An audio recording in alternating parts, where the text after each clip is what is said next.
How many of you will buy a property but choose not to live in the property you own? Hi, this is Jason. Today I'll be sharing with you why I don't live in the property I own. This is the current house that I'm living in, and yes, it does not belong to me. And currently my wife and I each do own other properties. Are you curious to find out why? Now let me run some figures here with you. This house that I'm living in costs over 3.3 million Singapore dollars in valuation.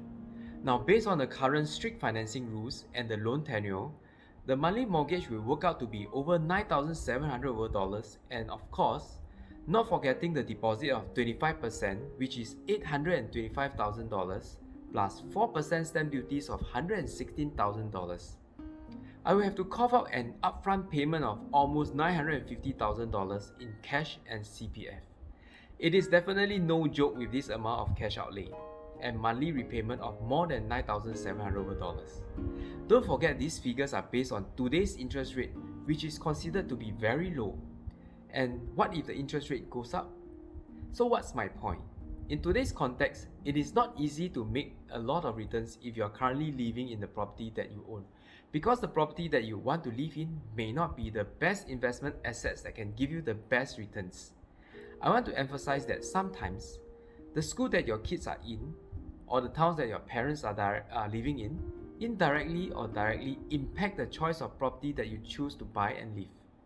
Therefore, sometimes it's not possible to make sure what is suitable in terms of living requirements, locations, personal preference to be also giving you the optimal return of investment. So what did I do? Based on a set of tested analytical strategies, I invested in a downtown property that will price up about 13 to 15% within 4 years in terms of capital appreciation, and generate for me an ROI of over 50% during these 4 years. In this way, I will be able to capitalize on the growth to make my money work harder for me. Similarly, I did the same for my wife. Then you may ask me, what about this house that I'm living in? Don't I have to pay rent for it? Yes, of course, nothing is free. I do have to pay rent. However, the sums work out in this way that my rent will never outpace the growth value of the properties that my wife and I own.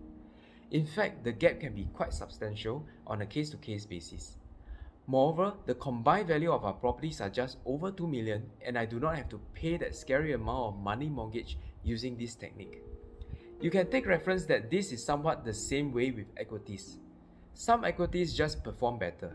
You just need to know which are they by having the right knowledge and doing your due diligence and research. You just think about it. If you stay in the house that you own, you do not have any inflows of cash but only outflows. Using my technique, you just have to make sure that your inflows are higher than your outflows, and this is more easy if you do not have to put your personal preference and family considerations in play. If you find these tips useful, we can engage in a deeper discussion to find out what works for you. Check out my contact details below, and I'll see you soon.